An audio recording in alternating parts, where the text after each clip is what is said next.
The stolen bicycle had been gone for 4 years now.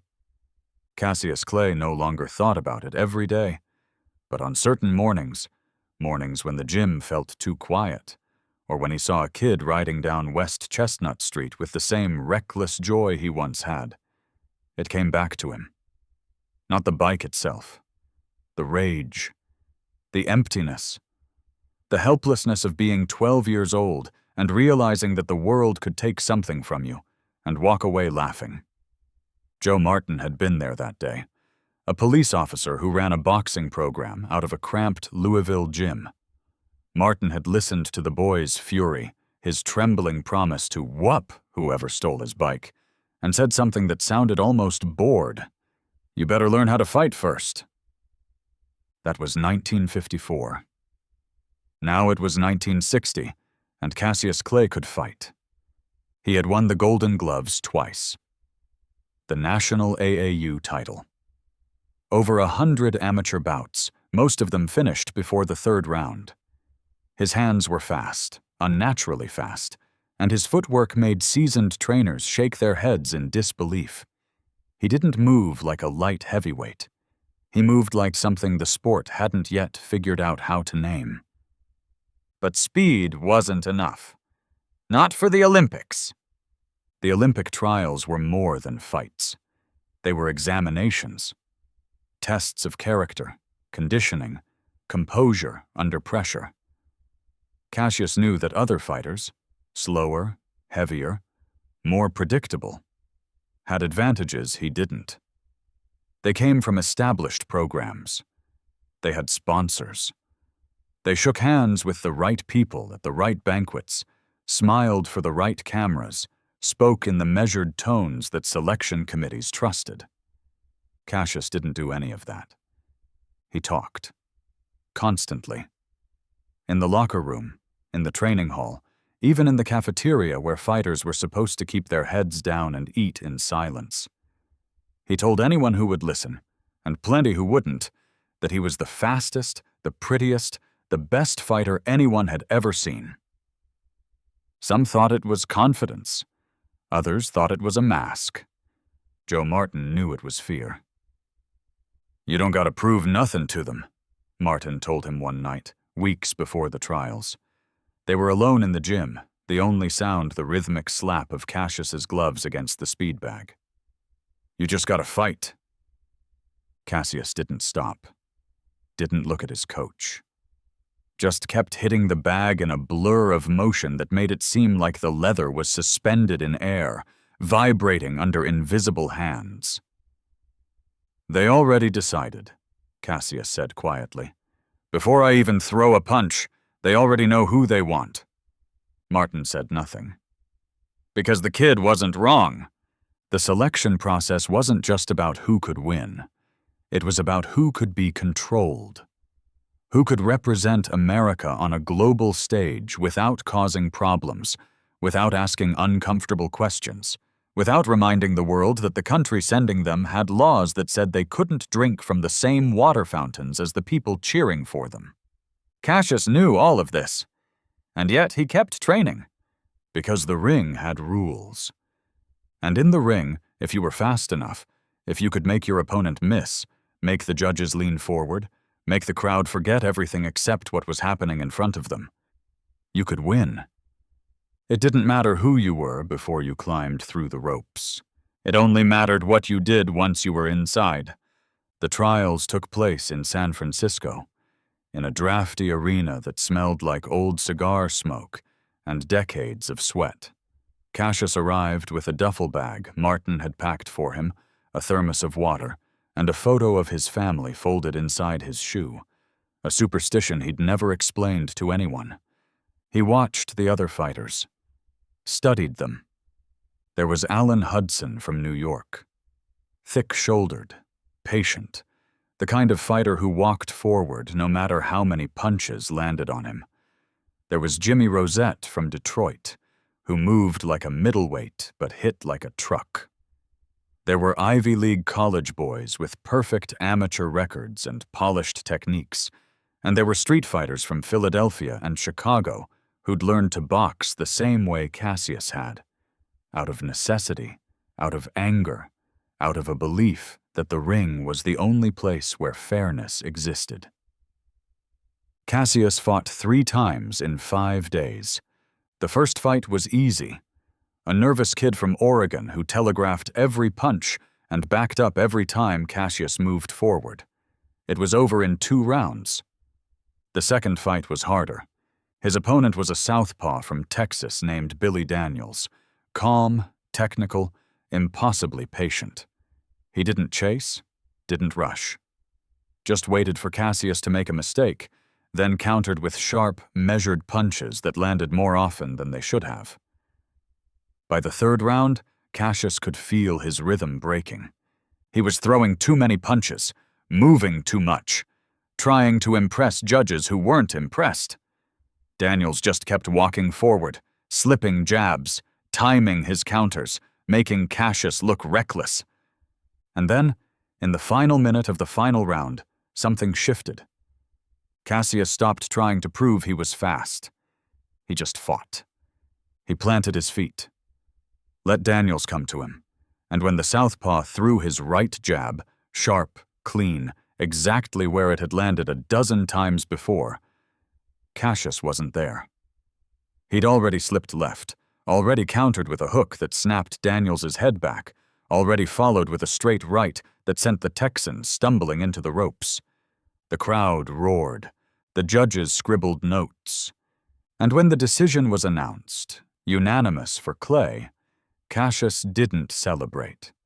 He just nodded, climbed out of the ring, and walked back to the locker room where Joe Martin was waiting with a towel and a look that said more than words ever could.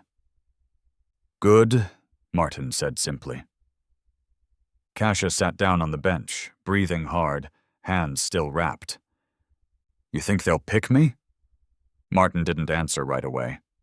He handed Cassius the thermos, watched him drink, then sat down beside him. "I don't know," Martin said finally, "but they'd be fools not to." The third fight was the one that mattered. Allen Hudson, the favorite, the safe pick. The fighter everyone assumed would represent America in Rome. The arena was packed. Scouts, trainers, selection committee members, everyone who mattered was there. Cassius could feel their eyes on him during the walkout, could feel the weight of their judgment before the first bell even rang. Hudson came forward immediately. No hesitation, no respect, just pressure. Constant, suffocating pressure designed to walk Cassius into the ropes and break him down. But Cassius didn't back up. He moved laterally, circled, made Hudson chase angles that didn't exist, and every time the New Yorker committed to a punch, Cassius was already gone. Already landing a counter, already making Hudson look slow, heavy, predictable. By the second round, frustration was setting in. Hudson started winging punches, big, looping hooks that carried bad intentions but no accuracy. Cassius slipped them all, made them miss by inches. And every time Hudson stumbled forward off balance, Cassius tagged him. Quick jabs, sharp right hands, combinations that were over before Hudson even realized they'd started. The crowd was on its feet. In the third round, Cassius felt something he'd never felt before. Control. Not just over the fight, over the moment. Over the narrative being written in real time by judges and scouts and committee members who'd come here believing they already knew how this would end. He didn't just win the fight. He made it undeniable. When the final bell rang and the referee raised his hand, Cassius didn't smile. Didn't showboat. He just looked at Joe Martin in the corner, and Martin looked back. 2 men who understood what had just happened without needing to say a word. But winning wasn't the same as being chosen. The days after the trials felt longer than the fights themselves. Cassius returned to Louisville and waited. The city felt different now, smaller, The streets he'd grown up on, West Chestnut, Magazine, the corner where he used to ride his bike before it was stolen. All of it felt like a memory of someone else's life. He trained, but it felt hollow. Ran the same routes, hit the same bags, shadow-boxed in front of the same cracked mirror in Martin's gym, but every punch carried a question he couldn't answer. What if they don't pick me? Martin tried to keep him focused, kept him on a strict schedule, road work at dawn, sparring in the afternoon, film study in the evening. But even Martin couldn't hide the tension. The way he checked the mail twice a day, the way he lingered by the phone in his office, pretending he wasn't waiting for it to ring. What if they don't pick me? Cassius asked one afternoon. They were alone in the gym, late light coming through the high windows, dust floating in the air, the smell of old leather and decades of sweat hanging like incense. Martin didn't look up from the gloves he was repairing. Didn't stop working. Then you keep fighting. It wasn't comfort. It wasn't hope. It was just the truth. Cassius nodded. And then, one morning in late April, the letter came. It was thin. Just a single sheet of paper folded inside a plain white envelope. No embossed seal, no grand announcement, just words on a page that said he had been selected to represent the United States of America at the 1960 Summer Olympics in Rome, Italy. Light heavyweight division. Cassius stared at it for a long time. His mother cried.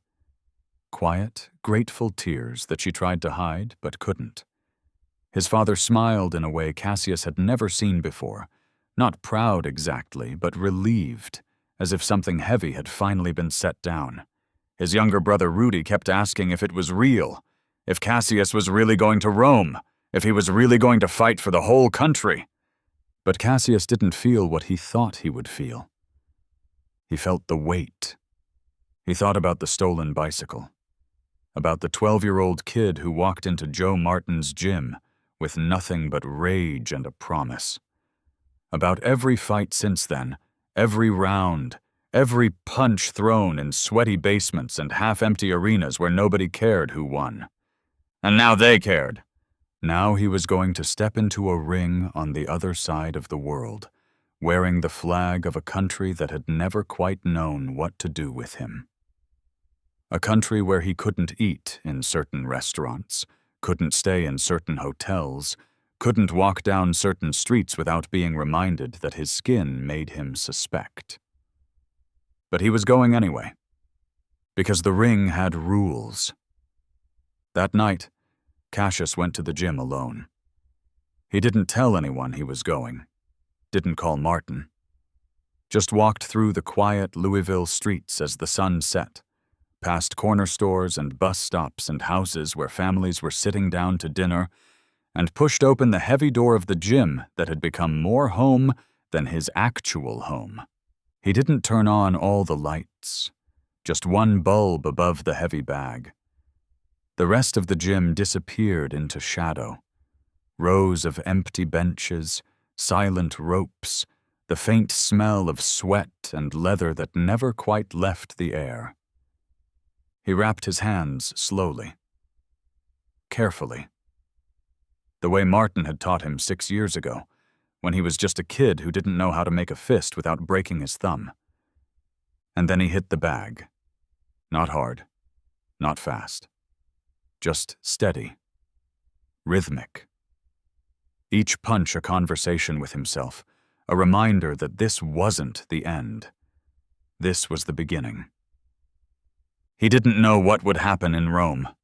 Didn't know if he would win or lose or freeze under the weight of a stage bigger than anything he'd ever known. But he knew one thing. He wasn't that 12-year-old kid anymore. He wasn't the boy who cried over a stolen bike, who felt helpless, who believed the world could take something from him and leave him with nothing. He was Cassius Clay, and the world was about to learn what that meant. The gym was quiet. The bag swayed gently under his fists. And somewhere in the back of his mind, in a place he rarely let himself visit, he thought about Joe Martin, about the tired cop who had looked at a furious kid and said, "You better learn how to fight first." He had learned. And now, for the first time in his life, the door was open. All he had to do was walk through it.